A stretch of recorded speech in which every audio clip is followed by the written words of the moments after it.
Hello family members, welcome to my channel Kalyani the home cook. మనం ఎక్కాల్సిన train జీవితకాలం late అన్నట్టు నా వీడియోస్ కూడా అలాగే ఉన్నాయి. ఇలా ఎందుకు అంటున్నానంటే, నేను ఎప్పుడో ఉగాది కంటే ముందు పోస్ట్ చేద్దామని తీసుకున్న వీడియోస్ ఉగాది పండుగ అయిపోయినా కూడా ఇంకా పోస్ట్ చేయట్లేదు. అందుకే అలా అనిపించింది. ఇంతకీ మరి ఉగాదికి మీరు ఇటువంటి స్పెషల్స్ అన్నీ చేసుకున్నారు కదా. ఛానల్ని మీరు ఫస్ట్ టైం చూస్తున్నట్లయితే వీడియోని ఎండ్ వరకు చూసి నచ్చినట్లయితే ఒక చిన్న లైక్ చేసి అలాగే ఛానల్ని సబ్స్క్రైబ్ కూడా చేసుకోండి. మరిన్ని మంచి మంచి ఇంట్రెస్టింగ్ కంటెంట్తో మీ ముందుకు వస్తాను. పండగ ఏదైనా ఫస్ట్ అందరికీ గుర్తొచ్చేది, అలాగే తెలుగువారి పెళ్లిళ్లలో ఖచ్చితంగా ఉండాల్సింది ఇదే. ఇది ఒక్క మన సౌత్ ఇండియన్సే కాదు, ఇది నార్త్ ఇండియన్స్ కూడాను పూరన్ పోలి పేరుతో చక్కగా వీటిని ప్రిపేర్ చేసుకుంటారు. పేరు ఏదైనా కానీ ఇంగ్రీడియంట్స్ అవే, టేస్ట్ కూడా అలాగే ఉంటుంది. మరి అటువంటి ఈ బొబ్బట్లను ఎలా ప్రిపేర్ చేసుకోవాలో ఇప్పుడు చూసేద్దాం. మరి అటువంటి ఈ ఫేమస్ పోలీలను ప్రిపేర్ చేసుకోవడం కోసం నేను ఇక్కడ 1/2 kg శనగపప్పుని 2 సార్లు బాగా కడిగి 2 గంటల పాటు నానబెట్టుకోవాలి.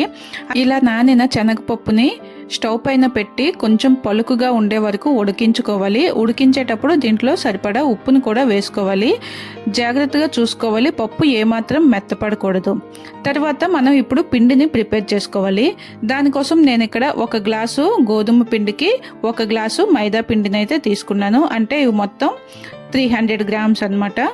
ఇలా ఈ పిండిని కొంచెం ఉప్పు వేసుకొని సరిపడా నీళ్లు వేసి సాఫ్ట్గా బాగా మెత్తగా పిండిని బాగా కలుపుకున్న తర్వాత 2 టేబుల్ స్పూన్ల నూనెను వేసి మరోసారి బాగా కలిపి పిండిని 1 గంట పాటు నానే వరకు పక్కన పెట్టుకోవాలి.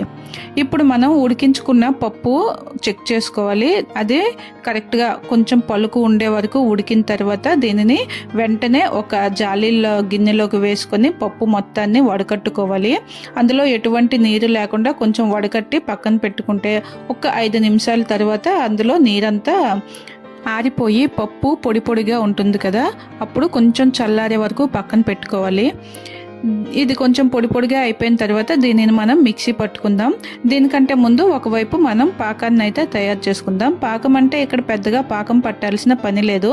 ఒక కడాయి తీసుకొని స్టవ్ పైన వేసి అందులో 200 గ్రాముల నుంచి 250 గ్రాముల బెల్లం అయితే నేను తీసుకున్నాను. నచ్చిన వాళ్ళు పంచదారని కూడా వేసుకోవచ్చు, కానీ పంచదార వేసుకోవడం వల్ల ఆ పోలీల ముద్ద కొంచెం నీరుగా మాయిశ్చర్ ఎక్కువగా ఉంటుంది, కానీ బెల్లం వేసుకుంటే బాగుంటుంది. ఈ బెల్లంతో పాటు ఒక 2 టేబుల్ స్పూన్ల పంచదార కూడా వేసుకుంటే మనకి ఆ మరీ ఎక్కువ నీరులాగా ఉండదు కన్సిస్టెన్సీ, అలాగని ఎక్కువ డ్రైగా కూడా ఉండకుండా నేనైతే ఇప్పుడు బెల్లంతో పాటు ఒక 2 టేబుల్ స్పూన్ల పంచదారని కూడా వేసుకొని ఆ బెల్లం కరిగే వరకు దాన్ని స్టవ్ పైన పెట్టుకోవాలి. ఇప్పుడు ఈ శనగపప్పు కొంచెం చల్లగా అయిన తర్వాత దీనిని మిక్సీ జార్లోకి కొంచెం కొంచెంగా వేసుకుంటూ ఇలా ఈ పొడిని ఒక బౌల్లోకి తీసుకొని పెట్టుకోవాలి. దీన్ని ఇలా మిక్సీ చేసేటప్పుడే నేను ఇందులో కొన్ని ఇలాచీలను అయితే వేసేస్తున్నాను, లేదంటే మనం దంపేసి పాకంలో కూడా వేసుకోవచ్చు. చూసారు కదా బెల్లం మొత్తం ఎంత బాగా కరిగిపోయిందో. దీనిలో మనం ముందుగా గ్రేట్ చేసి పెట్టుకున్న 1 కప్పు కొబ్బరి కూరను కూడా వేసుకొని బాగా మిక్స్ చేసుకోవాలి. ఈ కొబ్బరి కూర మొత్తం దీనిలో బాగా మిక్స్ అయిపోయిన తర్వాత మనం ముందుగా మిక్సీ పట్టి ఉంచిన ఈ శనగపప్పు పొడి మొత్తాన్ని కూడా ఈ బెల్లం పాకంలోకి వేసుకొని నెమ్మదిగా కలుపుకుంటూ అంటే బెల్లం బాగా దీనికి పట్టే వరకు బాగా కలుపుకోవాలి. చూసారు కదా, ఇలా కలుపుకుంటే మనకి ముద్ద అనేది ఉండ చేసుకునే దానికి వీలుగా అయ్యే వరకు మిక్స్ చేసుకోవాలి. ఇలా రెడీ చేసుకున్న తర్వాత దీంట్లో ఒక 2 టేబుల్ స్పూన్ల నెయ్యి అయితే వేసుకుంటే మనకి ఆ ఫ్లేవర్ కూడా చాలా బాగా వస్తుంది.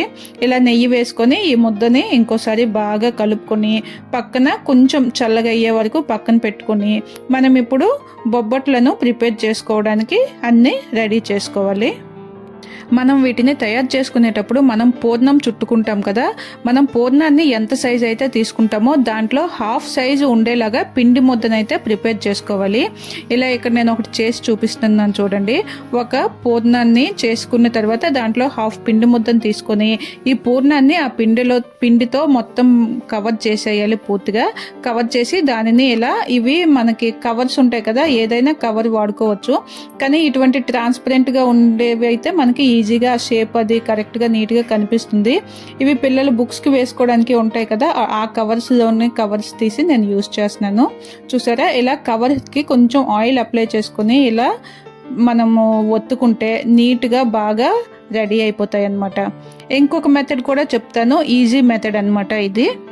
ముందుగా మనకు అవసరమైనంత సైజులో పూర్ణాలని చుట్టు పెట్టుకొని తర్వాత పూర్ణంలో హాఫ్ ఉండేలాగా పిండి ముద్దల్ని తీసుకొని ఇప్పుడు ఈ పిండి ముద్దలో పూర్ణాలు పెట్టి కవర్ చేసేసి వీటన్నింటినీ ఒక పక్కన పెట్టుకొని తర్వాత మనం ప్రిపేర్ చేసుకునేటప్పుడు వీటిని స్టవ్ పక్కన ప్రిపేర్ చేసుకోవాలి కదా, ఇవన్నీ ఒక దగ్గర పెట్టుకొని ఇలా చూసారు కదా, చక్కగా ఆ పేపర్ మధ్యలో ఆ పూర్ణాన్ని పెట్టి కొంచెం ఆయిల్ వేసి రెండు వైపులా ఇలా చక్కగా స్ప్రెడ్ చేసుకుంటే మనకి చూడడానికి నీట్గా ఎటువంటి కర్ర సహాయంతో ఒత్తుకునే పని లేదు, మన చేతితోనే ఇలా చేసుకుంటే అయిపోతుంది. లేదు చేతితో ఫ్రీగా తిప్పలేము అనుకుంటే మన రొట్టెల కర్రతో కూడాను చేసుకోవచ్చు. ఇలా రెండు వైపులా కాస్త నెయ్యి వేసుకొని కాల్చుకుంటే మన పూరన్ పోలి బొబ్బట్లు చక్కగా రెడీ అయిపోయినట్టే. చూసారు కదా ఎంత సింపుల్గా ఈజీగా చేసుకోవచ్చో.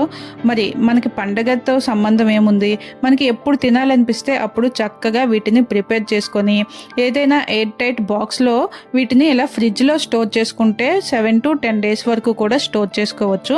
కానీ తినేటప్పుడు వీటిని అలా చల్లగా కాకుండా కొంచెం పెనం పైన ఒక స్పూను నెయ్యి వేసి వీటిని వేడి చేసుకొని వేడివేడిగా తింటే బాగుంటాయి.